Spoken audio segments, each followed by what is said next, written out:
Midday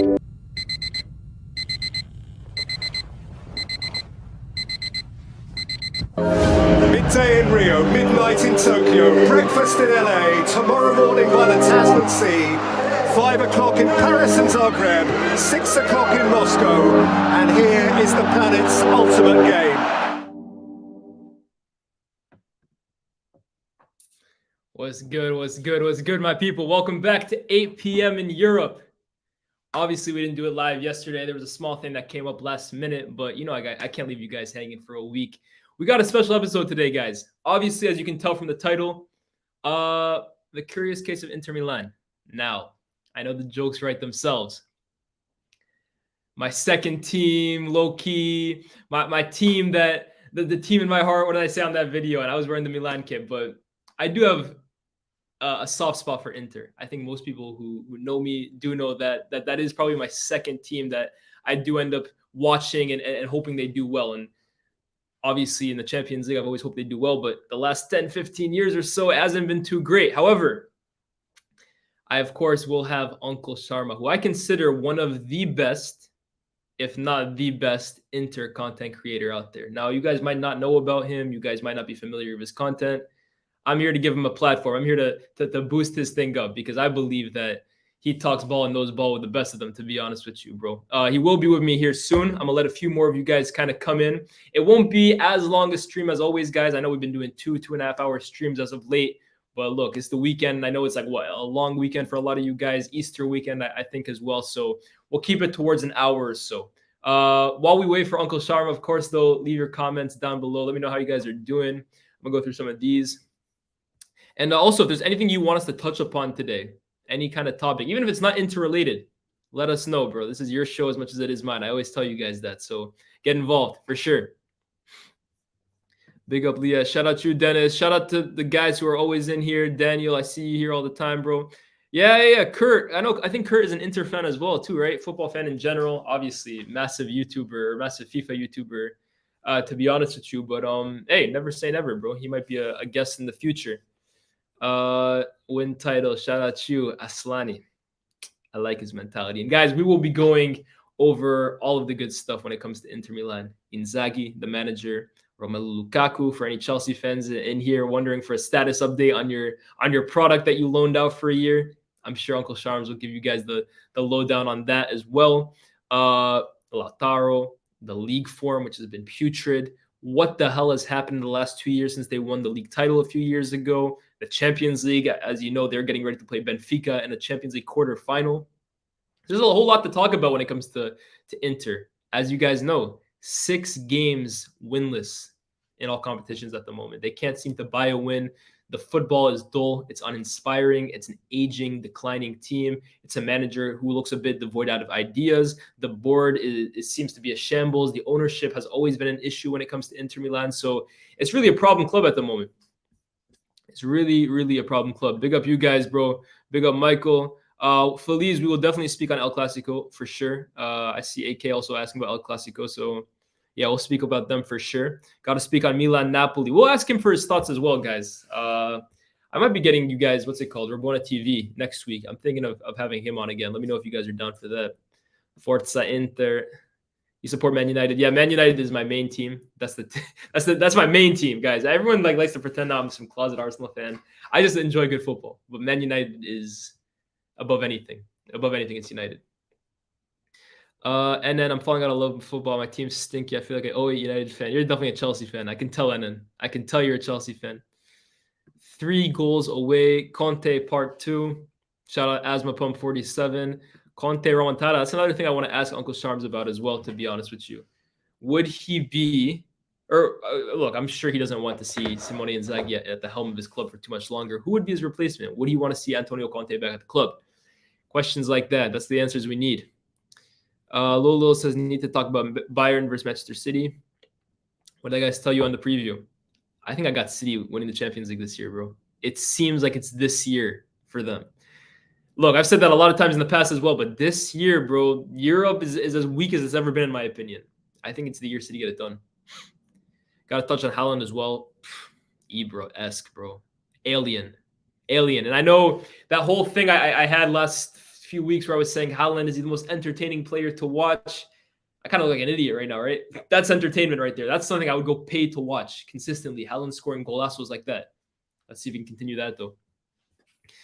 What's up, Lias? Shout out to Neil. I'm glad you could make it tonight, bro. I know last night you were expecting. Enjoy good football, but supports Man United. Man United football stinks. Bro, you don't really choose the team you support, bro, or most people don't. My dad put that upon me, and here I am. If he could have been a Barcelona fan, I would have been a Barcelona fan too. That's just the way it works. Lampard out says, and then Thiago Mota is coming. I like that shout. Bro. Will the live be saved? It will be easy. If you got to go somewhere, if you got to do something, the live will be absolutely saved. We're just waiting here for Uncle Sharms here. I think he should be any second now. Crunk King 332. Big up the S. We need to be more clinical. Should it be Everton at least 5-0? Yeah, today, I mean, Rashford heal up for sure. Heal up quick, but some shambolic misses on his end today. Shambolic. Didn't you say Inter is your second team while wearing a Milan shirt? Yeah, man. You got me. Lias, who you taking, Nagelsmann or Enrique? I think I'm taking, for Chelsea, Enrique. I love Julian Nagelsmann.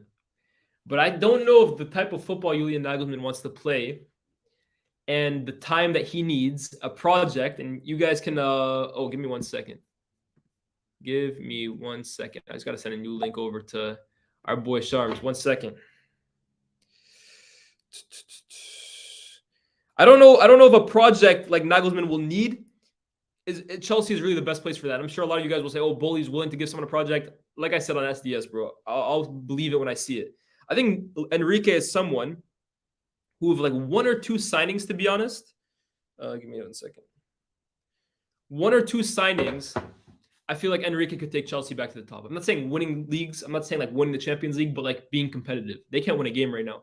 I think Nagelsmann needs time. He's 35 years old, guys. Like he is not, for me, a manager that's able to just go into any club and right off the bat demand results. I think he needs time and he needs to build a project and he needs to buy players that kind of suit his mentality. We'll answer a few more of those later on. But the man of the hour is here, guys. Uncle Sharms. Look, like I said before he came in, I believe that when it comes to like the best content creators in this game, especially for Italian football, I rate this guy pretty high up there, to be honest with you guys. So if you're not familiar with his content, get to know all things Inter Milan. That's what this live is going to be about. Welcome, my brother, Uncle Sharms. How you doing, bro? I'm good, bro. I'm good. I wasn't too happy when you asked me to talk about Inter when you invited me on, but it is what it is. It is what it is. I'm happy to be on. This is a great channel that you've been, I've been watching you growing, and it's been great. My guy, appreciate you. Yeah, no, guys, I mean, like, look, I DM'd Sharms a few days ago, excuse me, and I was like, bro, I might have to get you on to talk about Inter, and he's like, do we have to, bro? But look, you guys are the team that's on everyone's lips at the moment, bro. 6 games unbeaten, 6 games winless. I'm sure you'd love to be I wish. But 6 games without a win in all competitions. And kind of like I was speaking about earlier, Sharms, before you came, it's not just that, right? The football is stale. It's uninspiring. It's an aging, declining team with no real direction and recruitment. I think when you look at the managerial situation, it's almost a miracle at this point that Inzaghi is still in a job. I know you said the other day, what was it that you said? Before these last few games, you were saying, I think he'll stay till the end of the season unless they go and like don't beat Juventus and Salernitana, and lo and behold, they didn't beat either of them. But I think even past that, I think you look at the ownership level, the management level, it all just seems kind of like stuck in 2 minds at the moment. There's no real clear direction for Inter Milan, but I believe with all these football clubs and all these stories, you kind of have to start at the beginning. So I'm going to bring us back to, I'm sure what was a happier time in your life, my brother, when you guys won the league a few seasons ago. 2 years ago, Antonio Conte led Inter Milan alongside Romelu Lukaku and Lautaro to your 19th and to this point, last Scudetto. And I think at the time, let's forget about how a few days later Conte would end up leaving the club, and you see Hakimi and Lukaku leave that very same summer. But I'm sure at that very moment, when you guys were lifting the trophy, Handanovic and co., I'm sure you, who honestly are a very realistic Inter fan, I believe, in your wildest expectations could never have imagined 2 years later you'd be in the situation you are now. Yeah, Yeah, I probably wouldn't have. But it was the case that we didn't know. Yeah, it was the owners. I didn't think our owners would stay this long. It was a case of surely these guys, the Chinese government shut everything down. They can't invest abroad. COVID hit the owners sooning really badly. So I thought it will get worse, but it won't. Yeah, it won't get that bad. But here we are now. The owners are still here. Things are getting worse, and I think a lot of Inter fans were saying to me, I was against it. Like people saying Banter era is coming back, and I think the way things are going today, because Roma winning, we dropped out top four. It looks like the Banter era is coming back, bro. If it wasn't for the Champions League, this would be a disastrous season. And people think that maybe, I know, like especially Premier League fans think, Inter have been the gutter, AC Milan have been in the gutter for a while, but we still have high standards. Like people need to know, like we're Inter, the standards remain high for a club like Inter. So it's not. This is a disastrous season, and yeah, I am surprised, as you said, that Inzaghi's still here.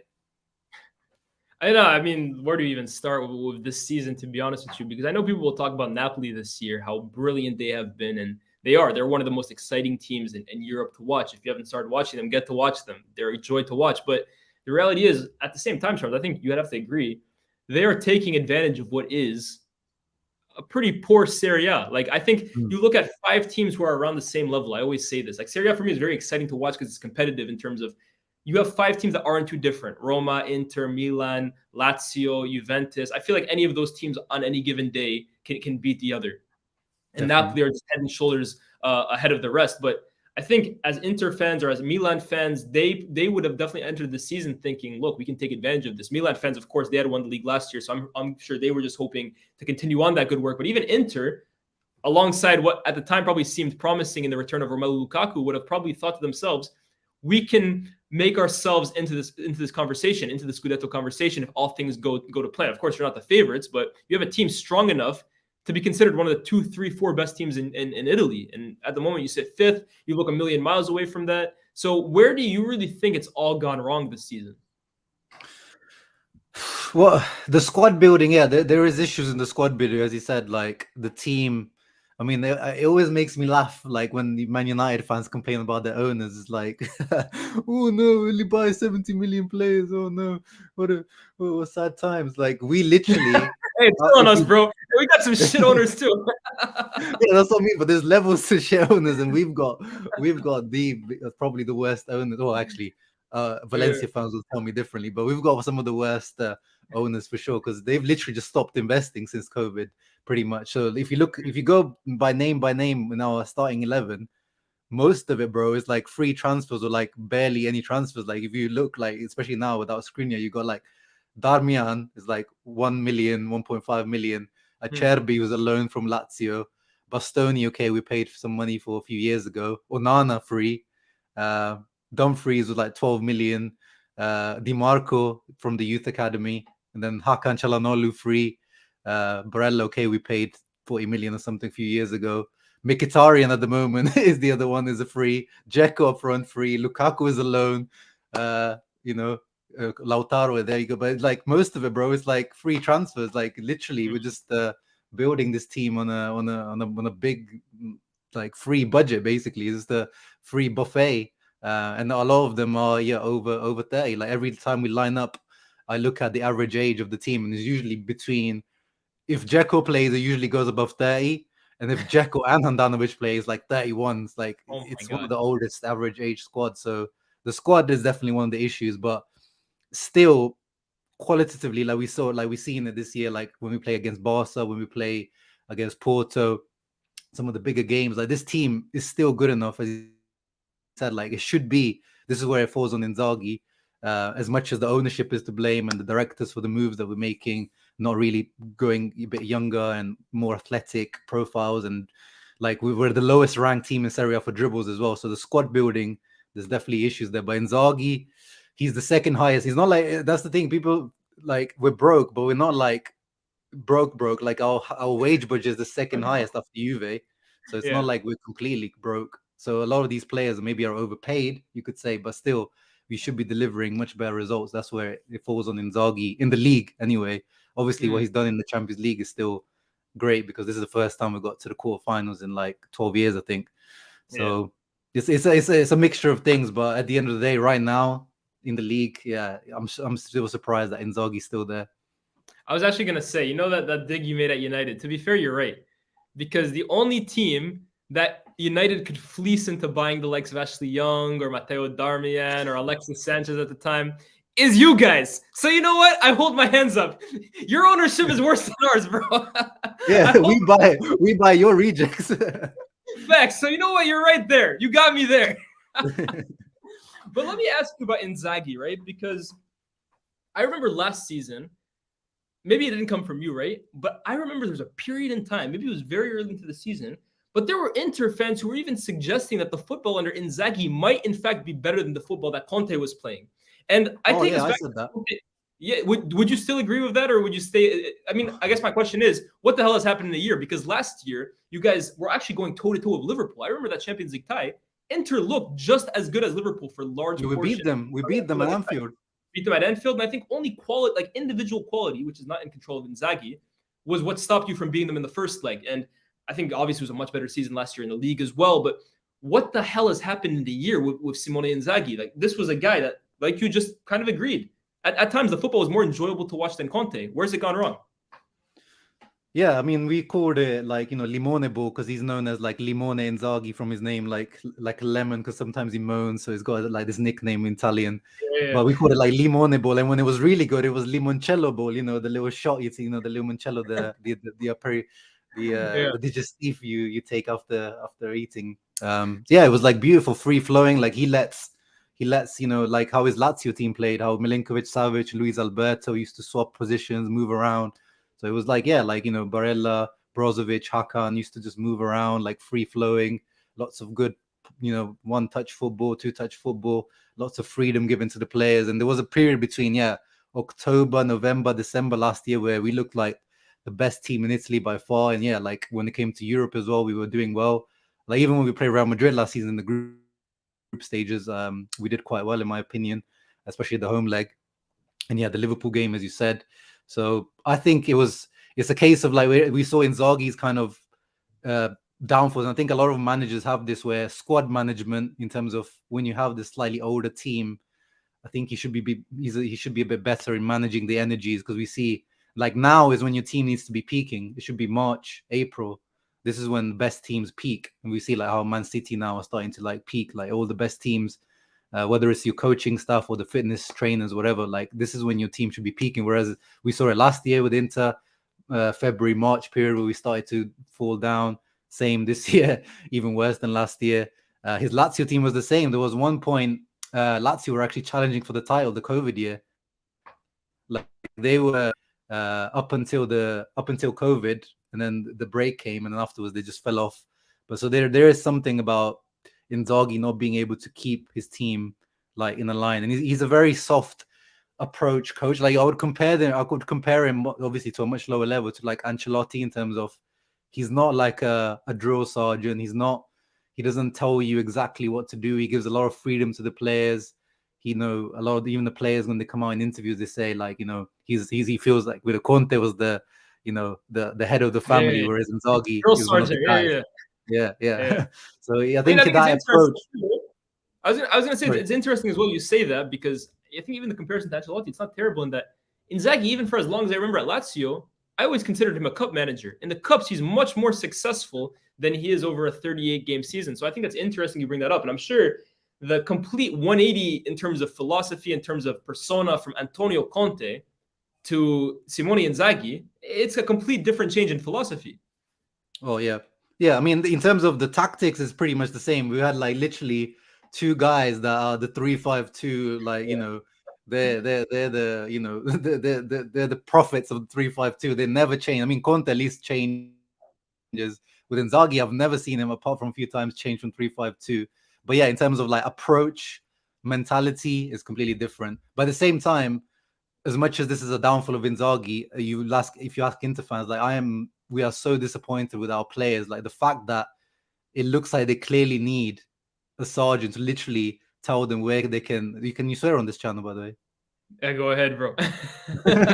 No, where you can shit, where you can piss, where literally you need someone that tells you exactly what you need to do. And I'm so disappointed with a lot of these guys, because you shouldn't, like, after you've been through the Conte, like the washing machine, the dryer that Conte puts you through, like mentality wise, you should be like ready now, whoever comes next. But these guys look like they actually, they need to be handheld all the way through their careers by the looks of it. Fair enough. Well, we'll get to the players for sure, because there's a few specifically that I want to touch on and get your opinions on. But I wanted, before we move on from Antonio Conte, I'm not a big fan of Antonio Conte. I think a lot of people who know me know that I'm not his biggest fan. In fact, on FTBL, out of all four of us, I would say I'm the biggest critic of him. I'm not a fan of his football. I'm not a fan of the players he kind of signs. I'm not a fan of. I feel like he deflects a lot of the time and puts the blame on anyone but himself. But regardless, he is a serial winner when it comes to domestic football. That I don't think I can take away from him. Europe, we'll leave that to the side. But the last question I wanted to have for Antonio Conte in terms of Inter was, you talk about the squad that you have now declining, aging, a lot of free transfers. And for me, I find that the free transfer bit that you bring up very interesting, Charles, because I kind of bring it back to Juventus at one point. And it's interesting you say Juve have the highest wage bill and you too, because I think the mass misconception that people have when it comes to free transfers, our free transfers are good for teams that have a lot of money and they're good financial decisions. But guys, when you're signing a player for free, it's almost never for free, because you're overcompensating the amount of wages that you're paying that player. So when a player chooses to run down his contract, he only does it because the team that's telling him to run it down, saying, save us the transfer fee, they're saying, okay, we'll overcompensate it by paying you more in wages. So a free transfer, for example, I remember when Juve bought, or they acquired Rabiot and they acquired Aaron Ramsey. They didn't get them for free, guys. They paid like £400,000 a week for Aaron Ramsey at one point. It was crazy. Yeah. So I'm sure a lot of these Inter players, although it may not be at that level where it was with Ramsey, but look at some of the free transfers you made over the season. They're not there for free. And the agent fees. Yeah, there you go too. Agent fees, 100%. They're anything but free. But so yeah, sorry, to basically continue off that, when you look at Antonio Conte and a lot of the signings that he brought to Inter Milan, do you kind of put a little bit of blame on him now? Because you look 2 seasons later, the squad that's left, a lot of these players are clearly not good enough when you take them out of Antonio Conte's system, which I always say, I think Conte's system is very effective when he gets his players, but those players will not work in any other system. Like, they're Conte players, and oftentimes they're not elite level players. Do you look 2 years later and say, although we got a league title out of it, did we make some big mistakes under him in the transfer market?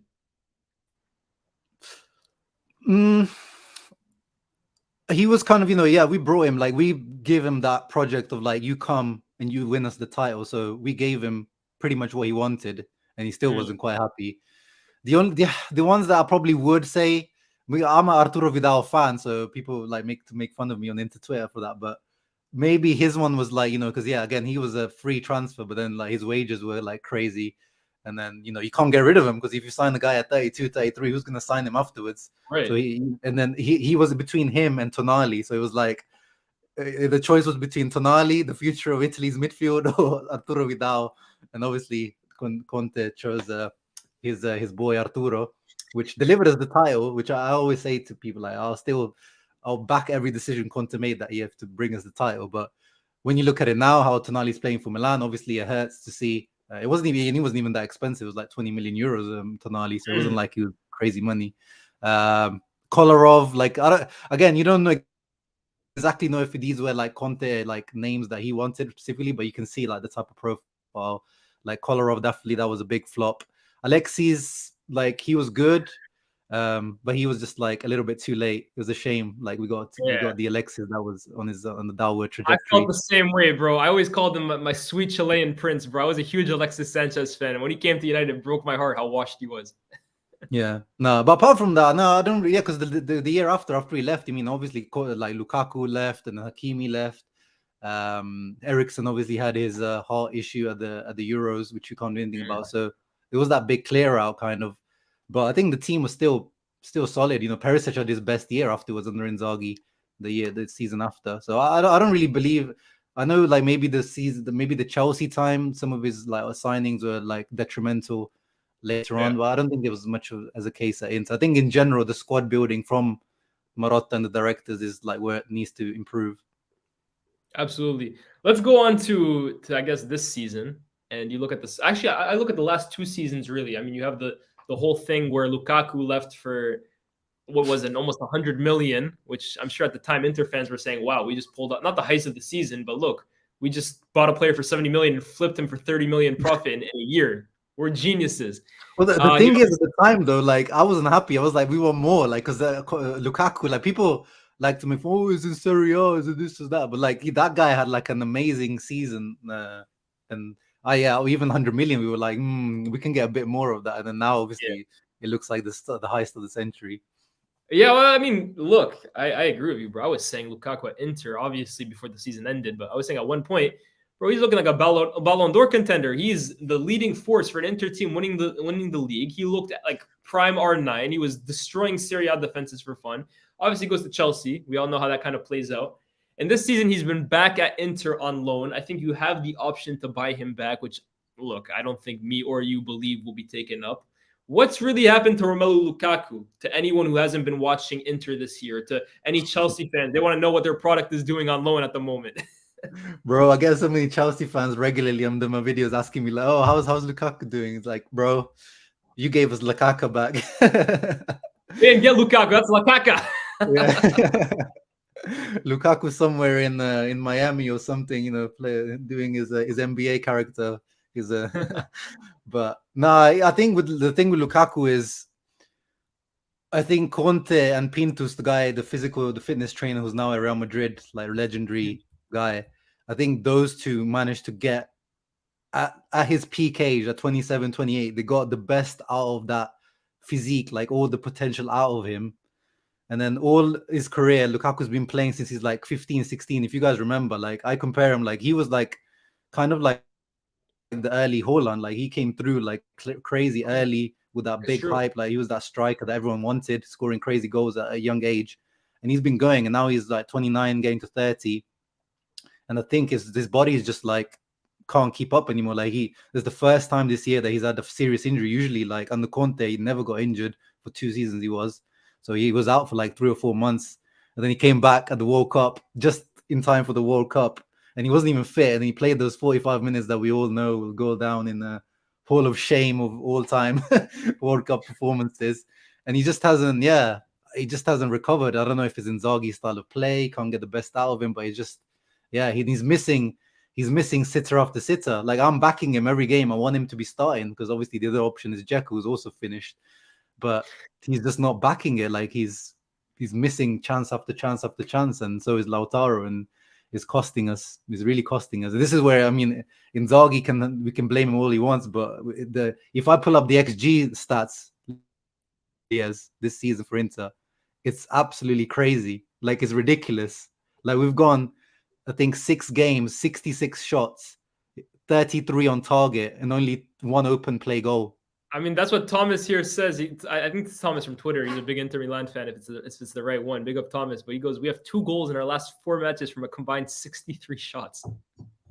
It's crazy. It's crazy. And if I show you the pictures of like the still pictures of where those shots have been taken, you'd be like, bro, surely you scored out one of these. And it's the meme. He's become the living meme of himself now. Like that's the thing with Lukaku. He's either becomes the Lukaku meme, or he becomes like the Lukaku under Conte. It seems like there's no middle Lukaku. Look, I find it very disappointing to see Lukaku at the moment. I know a lot of people, like you say, kind of call him a meme, but I've always had a soft spot for him because I feel like he gets like targeted a lot because he's not a very like aesthetically pleasing player. Let's face it, his game is not for the purist. A lot of people would prefer a Suarez or a Benzema, and he, even at his best, was a battering ram. Let's be honest. Like he's a guy that with incredible power, speed. He's a much better technical footballer than a lot of people give him credit for. I've always said that about Lukaku, but he's not everybody's cup of tea. Fair enough. But I feel like sometimes people take it too far. Like they exaggerate his misses more than anybody else's on the planet. Yeah, he's an easy target. He's absolutely an easy target. And I think, look, Thomas even said it here. People make fun of Lukaku saying he was top 5 strikers in the world back then, but he really was. Like Lukaku that season was one of the top 5 strikers in the world. He was that good. And Lukaku has over 100 Premier League goals, guys. He's top 20 top scorer in the Premier League. When people say, "Oh, he can't do it in the Premier League," like he's top 20 top scorer in the Premier League. Like absolutely, and he's gone to every single club he's gone to. He's scored goals. Everton scored goals. West Brom scored goals. Even at United, he scored goals.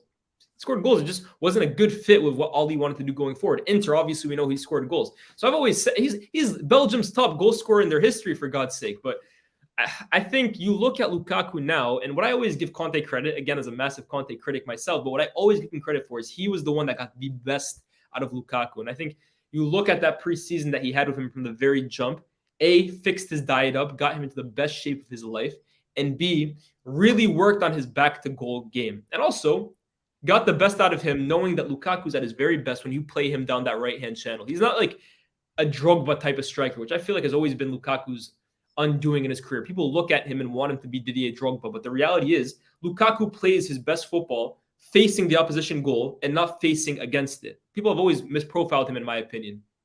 You look at when he went back to Chelsea this year, Thomas Tuchel all of a sudden had balls going into the box for Lukaku to chest down or for him to flick on. That's not the best. That's how you get the best out of Lukaku.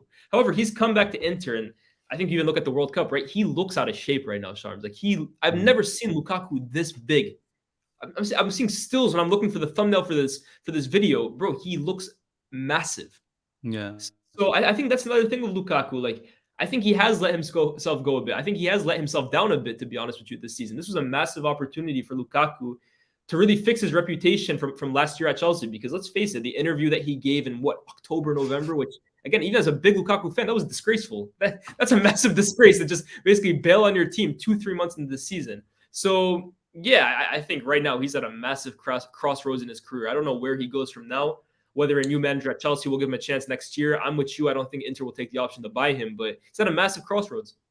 Yeah, no, he needs to sort himself out. But yeah, one thing I also want to add, like penalty taking as well. He's got like Inter is 100%. Like I think he's 16 out of 16 or something crazy like that. He's one of the best penalty takers around.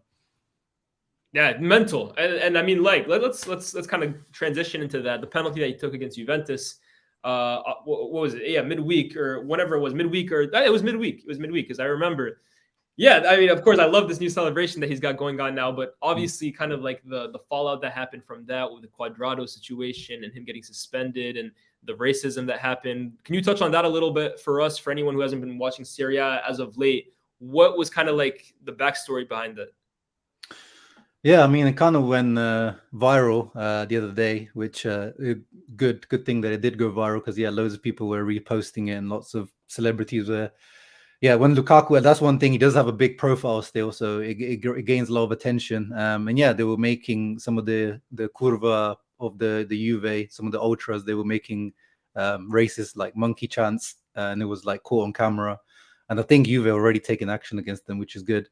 But yeah, he just as he's taking up the penalty, he hears those, scores his penalty, does his celebration, which is the normal celebration as we just did. It's just like a normal. I think he does it in like Jeremy Doku does, and I think he's like doing it like with him. But yeah, he just does that, and then he tells a couple of the fans to like muti, which is like shut up. Just tells them to shut up, and then I don't know what Danilo and Cuadrado, they went to the referee. They told like, this guy is saying stuff to them, and then he was already on a yellow card, Lukaku, from an earlier tackle, and then obviously he gets another yellow for excessive celebration or trying to rile up the crowd. Well, that's what that was said in the report, and he gets sent off. And Inter, much to the annoyance of most Interisti, didn't like appeal the decision, which I think even if you weren't gonna get it, like I don't think on a technicality, just because I think if it was a straight red they would have got it, but because it was a yellow card, it probably won't get overturned. But they should have, like, to make a stand against like the racism, just to, like in a symbolic manner, they should have definitely appealed the decision. And yeah, just ruined it added a very bad taste to that Derby d'Italia, which is very big in Italy, Inter versus Juve. I was gonna say it's already fierce as is. First of all, Danilo and Cuadrado are schmucks, man. I mean, honestly, to basically turn on Lukaku like that's crazy as it is. But I mean, I feel like that kind of adds like the bigger story of Serie A, though, the last not just the last 10 years, but a lot of people ask, why is the Serie A not as popular as the Premier League, or why does it not bring as many viewerships in it? Do you think that kind of side to the game and side to the culture in Italy is still a big factor in why the Serie A is not able to bring as much revenue and as many sponsorships and as many eyes in general as a league like the Premier League, for example? Yeah, no, definitely. Like when people ask me, like, I live in the UK here, and people ask like, oh yeah, isn't Serie A like, oh, aren't they racist over there? So that's like, it just has that connotation, doesn't it? Like it's the one of the first things you think about, especially when you like think of like black players, and everyone just thinks like, oh, I'm surprised, like, aren't people just racist to black people over there? So it has this like connotation, which is probably a little bit exaggerated, but at the same time, it is because the Premier League like 10, 20 years ago, they took a stand against this and like made it, their mission to clear this out of the game. Not to say that England isn't racist, there isn't racism there. It's just that in the stadiums, it's like completely gone. The hooliganism is like pretty much removed. So, but in Italy, that's still the case. Like if you go to a game in Italy, like depending on where you go, like you don't always feel safe because the security isn't quite to that same standard. The stadiums aren't to that same standard. The camera systems, like if you want to catch someone being racist, isn't up to the standard it should be. So there's a lot of catching up to do. And yeah, it is definitely one of the factors why Serie A is behind. But I wouldn't say it's probably the main one, but it's definitely one of the many factors. But it still remains my league. I still got a prop. Still got a prop for Serie A. Or Serie A, you lovingly call it. Not this year, but I've been having fun watching Serie A, to be honest with you, bro. Probably the longest I've had fun as a neutral fan for the longest. And I kind of brings me into my next point, right? The Serie A and the Champions League and Inter in general in the Champions League, it's like a different beast compared to the Inter that we see week in, week out in the Scudetto, right? It's mental that Inter realistically could be at a Champions League semifinal in a few weeks. That for me, given the season that you guys have had and the team that you guys have and the manager you have, it's crazy to wrap my mind around that. But talk to me a little bit about Inter in Europe this year, because like I said, it's been a different team. You guys got through a really tough group that included Bayern and Barcelona, who are obviously leading La Liga at the moment. Barely got by Porto, let me add, barely. I think the last 5 minutes of that, I'm sure, probably gave you heart palpitations at times. But what's it been like following Inter in Europe? First of all, I don't know. Do you get to go to many of these games in general, but like games, especially in Europe? Have you been able to get to any of them? And how has it been seeing Inter succeed in Europe for the first time since I believe since they played Schalke in 2010-11? I think that's the last time they went this far in the Champions League. Yeah, it is. Yeah, literally. No, yeah, it's been great. Like, yeah, it's been so long that we've had these types of runs. So, but I haven't had a chance this year to go, just because I'm busy with other stuff. But yeah, it's just how you said. Like Inzaghi has this like cup merchant feel to him. Like he did it at Lazio and he's doing it Inter. Like he won the Super Cup last year against the Juve. He won the Coppa Italia. And then last year, like we even progressing, actually, the group stage was already a big achievement last year because Conte failed both times the 2 seasons prior. So even that was already a big achievement last year from him. And then now this year to the next step, it just seems, even the Coppa Italia, like people joke about it in Italy that it's the Inzaghi Cup because even on Lazio he won it a couple of times. So it just seems, I don't know what it is. Like again, the comparison to Ancelotti is like, Ancelotti's also known to be a little bit of a cup merchant. Okay, so you guys are in this quarterfinal in a very favorable, I would say, side of the bracket, as you see Real, Chelsea, Bayern, City. I'm sure you're over the moon alongside Milan, Napoli, and Benfica fans, not to be playing any of those guys until a potential final. But look, Benfica are a brilliant team. I know you did recently some content with Adrian from Ravona TV, and I'm sure you'll know all about how great Benfica have been this year, because I know Napoli is everyone's favorite hipster team, but for me, Benfica have been almost as impressive. They've been absolutely brilliant this year, and they've taken a lot of people by storm. But going into that game, what are your early predictions, early expectations? Do you feel confident? Are you scared that they're going to beat the shit out of you? Like, what do you think is going to happen? It's weird. Even though we're playing so badly, I'm still kind of, again, because of this like cup merchant feel to this team, I feel kind of mildly confident for some reason. I don't think we'll win because the first leg is at the Stadio da Luz in Lisbon. Yeah. So I think you can sneak a draw there. Like we can do what we did against Porto away, just fight for our lives, suffer. And then at the San Siro, I think we can cook something. We can cook something nice. That limoncello ball. Talk to me, bro. I need this, bro. This is my team in Europe, bro. This is all I got left. Whoa, we've seen some of your behavior on Twitter. Okay, bro, that's Photoshop evidence, bro. That's the best Premiere Pro Photoshop that you can get, bro. I don't know. We need to examine that into Twitter. We'll examine that. Thomas, get on the job. I won't speak but about my lawyer. How about that? yeah, no, I'm weirdly mildly confident. And yeah, we saw it yesterday. Actually, they lost Benfica to Porto, so we saw there's like, they only lost once before that yesterday. So there is like weaknesses. It's not like a super team. I think Bar, their right back, got injured. So yeah, I think it's a beatable team again. Like on paper, there's not like I did this and that with Adrian. Like when I look at it on paper, there's not that many players from Benfica I would take. But obviously on form, the whole team's probably better than ours at the moment. But when you look at it on paper, I don't think there's too many Benfica players I would have in the Inter team. What do you think? I think it's interesting, bro. I actually don't disagree. I think there are positions where Inter definitely out strengthens Benfica, if that's the correct word. But I think the difference is in management, to be honest with you. I think I compare Roger Schmidt to Simone Inzaghi. And although I agree, Inzaghi has proven to be a very good cup manager, I'm a big fan of Roger Schmidt. And I'm a big fan of the way his teams play football. And, bro, he's got guys that previously I had no hope or expectation for. Guys like João Mario, for example. He's got them looking like world beaters. So I think Benfica. That guy is definitely gonna have like take revenge on us. He used to play for Inter. Not I was very gonna say, I well. forgot he played for Inter before. He played for West Ham. I mean, the guy was a nobody for these teams, bro. Yeah, Lokomotiv Moscow. Like this guy's traveled around, bro, and now he's Roger become the best midfielder in the world. It's mental. So I just think Roger Schmidt has this team playing really well. I think he has them defending very well. They have some really talented young players, as Benfica usually do, right? I mean, you look at Silva, you look at Gonzalo Ramos. They have talent in this team. So I would edge it. I have a question on Gonzalo Ramos.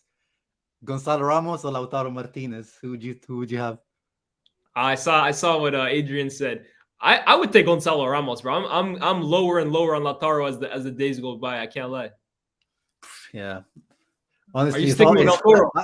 I picked Lautaro, but it's hard to argue. It didn't seem that confident of a thing. Yeah, bro. Very, very floppy. A few years ago, you were like this. Now you're like.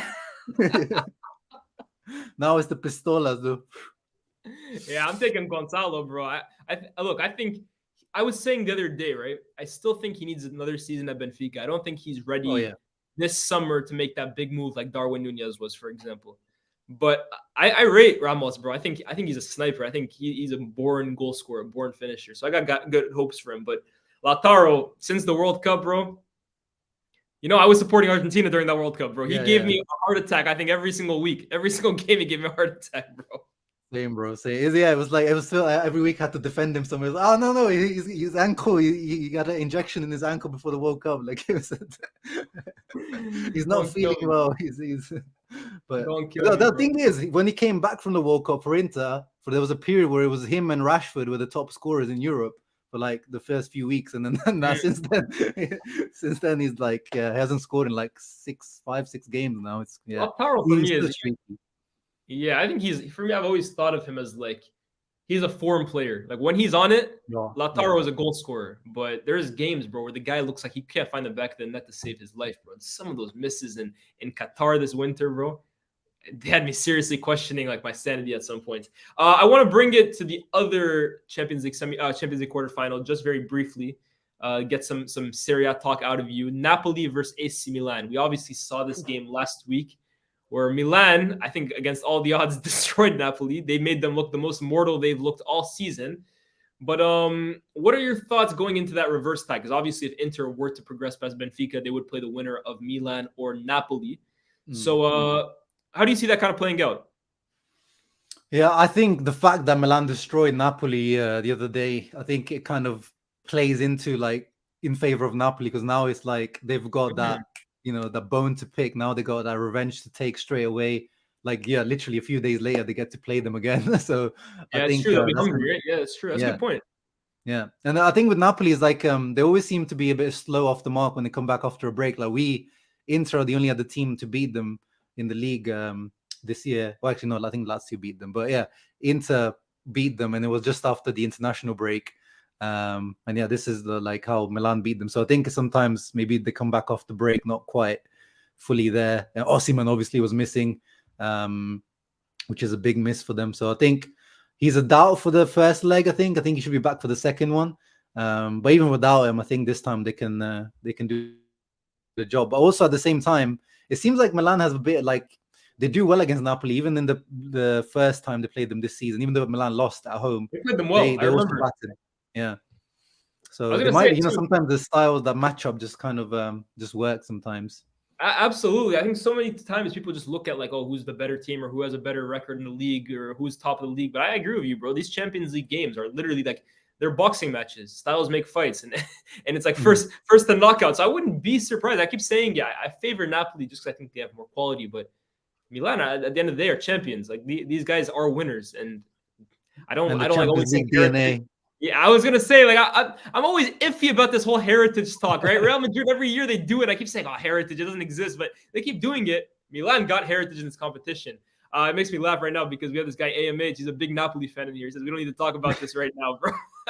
But bro, these guys, you're so spoiled. It's like the second game you lost. Like, chill out.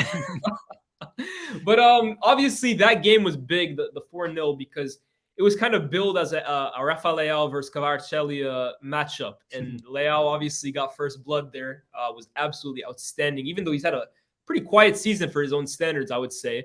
But obviously going into this first leg, which I don't know, is it in Naples or is it in Milan, the first leg? Actually, I'm not sure. Let's have a look. Yeah, let me know that. So, Milan at home first. That's big. That's big. But yeah, going into that first leg, what are your thoughts on the two? Like, who do you tend to prefer? Who do you think is better between Leao and Kvaratskhelia? I don't think there's a wrong answer here, by the way. I think they're both absolutely brilliant young wingers. But who does your vote go to? Kvara like gives me those throwback vibes to like players from the 80s and 90s, which are like just aesthetically. I agree. But the sheer explosiveness that Leao has, like Kvara just doesn't have like on an off day, like just something out of nothing, Leao can just like burn past you. He's just got that. He's got that, and he's got that size as well. Like I think he could, get in more and more central as well as his career goes on and get more goals from him, more final product. Yeah, I think I'll say I enjoy watching Kvara more, but if I had to pick a guy on my team, I'd probably pick Rafa. I think that's a fair analysis, to be honest with you, because I might actually agree. I love Kvaratskhelia. I think, like you, where he gives me like Figo vibes. He gives me like those old school, like out and out wingers, not these inside forwards that we get now. We're like camping inside the 6-yard box. Someone said Robert Pires as well, and I could see it. Someone said Robert Great Pires. comparison. Yeah, those like outside midfielders. That's what he reminds me of. Short socks, long floppy hair. Yeah, that's what they remind me of. 100%. That's a good comparison. Ben the Streets Arfa.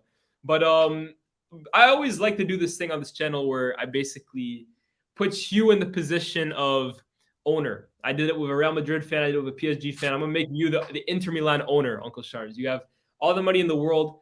How are you changing Inter Milan right now? Obviously, it sounds like Inzaghi is not your preferred manager. You're looking to move on from him. So realistically, of course, as well, who would you like to see this club hire in the summer or even now at the moment that's available? And name me some signings, realistically, of course, as well, that you think can improve Inter here and now.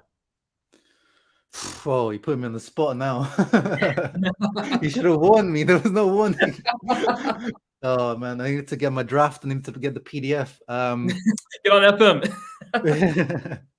Nah, so if you say money no object, now like hear me out, guys. Hear me out. Like I know there's gonna be a lot of people turned off by this, but I've been watching the Amazon documentaries on Simeone recently. Really? Inter hero. Look, I am a proponent of terrorist football. ISIS ball, Al Qaeda ball, all of that stuff. That is football heritage. Let's talk about football heritage. That is Inter's heritage. Yeah, it's Bring true. that to me. Bring that to San Siro. And Simeone, he is like, he said it himself that he's going to coach Inter one day. And as we said earlier, like with the whole Inzaghi thing in terms of personality, it has to be that type of coach. Like it has to be like that's what's been successful at Inter. If you go back to the Helenio Herreras in the 60s, Trapattoni, Mourinho, Conte, like all of these strong characters, real men, as Cams would say, is that those are the type of people that succeed at Inter. So I would get Simeone and tell him, bring whoever you need to push your terrorism forward to the I'll world tell and you, he's bring it. gonna bring his prime soldiers. He's bringing Koke. He's calling Gabby out of retirement. He's calling Diego Godin back to Saul, Inter. Saul. Miranda. Bro, he's bringing them all back. What's my man's name? Raul Garcia. He's bringing them all back, bro. Yeah. Yeah, but no, the first thing I would do is get some pace in this team, man. Like we're all fed up of just like not having any pace or dribbling ability in this team. So the first thing I would do is get someone like, I don't know if you've been following him, if we play like a 4-4-2 or whatever, 4-2-3-1 from Sassuolo. Have you seen Loriente? Yes. Yeah, I really like him, like That's who you go for. direct.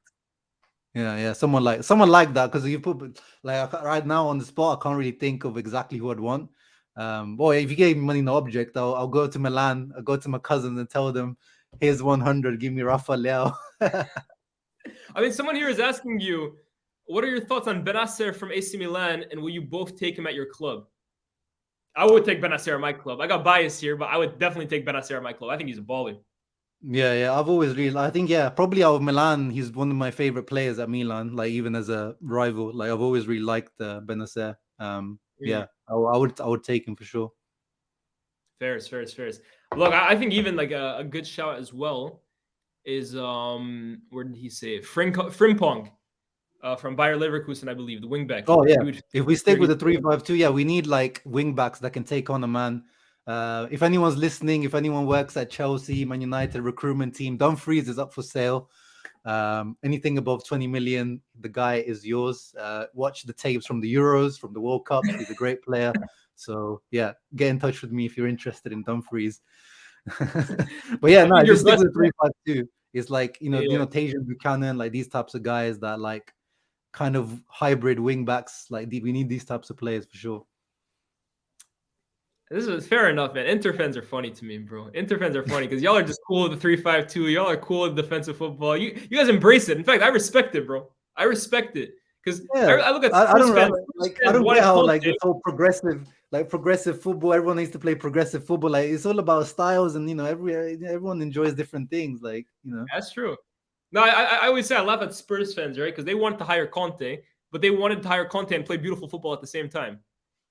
You can't have in French there's an expression, you want the milk and you want the cow that produces the milk as well. You can't have both of them, bro. That's absolutely hilarious for me. Well, in England they say you want the cake and you want to eat it as well. Yeah, you want the cake and you want to eat it. It's not possible, bro. You can only have one of them. So fair enough, bro. I'm interested in seeing what Inter do in the Champions League quarterfinals. I will be supporting them against Benfica. I will not be wearing a Milan kit at the same time. In fact, I got some Inter merch coming in at the moment. So you know what? Just because you guys killed me for that shit, I got Inter merch coming in, bro. There my you go. Team, the club of my heart. So shout out Inter, shout out Nerazzurri.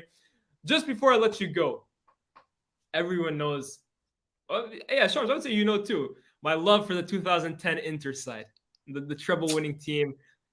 I dream of Maicon every night sometimes, bro. One of my favorite players of all time. Take me back to that era a little bit. Just give me a quick 1 minute flashback to your memories of that team, some of the favorite things that happened, some of your favorite players. Give me a little bit of breakdown about how that experience was for you, if you remember much of it. Yeah, no, I was growing up still, so definitely remember those quite vividly. It was it was crazy, man. It was like that summer was crazy because like Ibrahimovic was like having his little tantrums, and it was like, oh no, Ibra is so important, don't leave. And then somehow we managed to do a deal for like 40 million plus Eto'o. Was like, bro, what a deal. That's speaking of scam of the century. That was a scam. That's the scam of the century. Like with what Jose started to cook that season was so crazy. And like talking about football heritage, when you have like Walter Samuel, Lucio at the back, that absolute wall, and you said Maicon, Zanetti, like real man hours, proper old school, but also ballers as well. Yeah, true. It was amazing. It was like it was all of those guys were like in their peak or like just coming out of their peak. So it was like when you look at it on paper, you're like, bro, this is an old team, but they were all hitting the peak at like the exact same time at the right time. So everything was like perfect. And a treble, man, like it's not easy to win a treble, and that team was just absolutely like a machine, just a well-oiled machine. And Wesley Sneijder, he's probably my pick of the bunch because, yeah, without him, that team wouldn't be the same. because we needed that little spark, the little creative spark. That was always what was missing in that Inter team, even under Mancini the years before.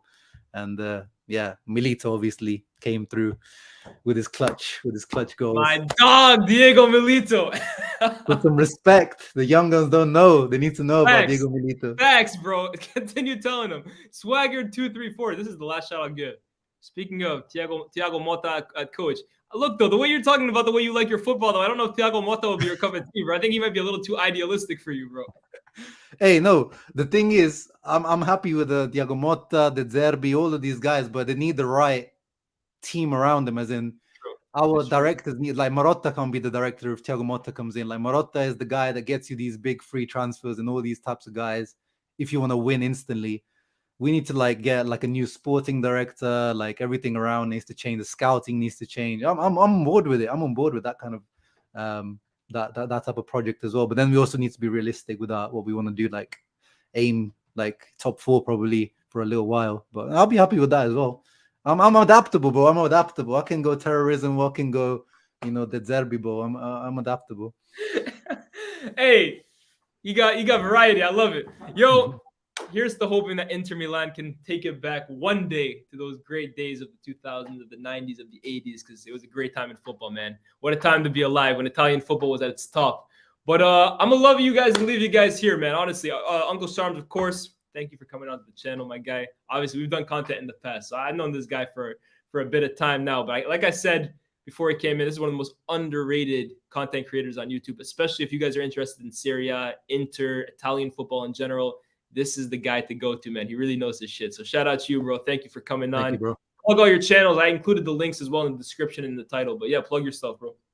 Yeah, no, as you said, if you're interested, like, Serie A is coming up, guys. Like, we're coming up. We're cooking something this year. 3 teams in the UCL. So, it's an underrated league, in my opinion. So you should be watching out for it. And yeah, I make mostly Inter content, but also Serie A stuff. So yeah, check out Uncle Sharma on YouTube and that's rshams with 2 Z's on Twitter.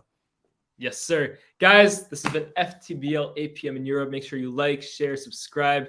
Share this with your friends. If your friends are looking for new football content, let them know this is the place to go. We got content almost every single day. We're talking about all 5 major leagues, Champions League, Europa League.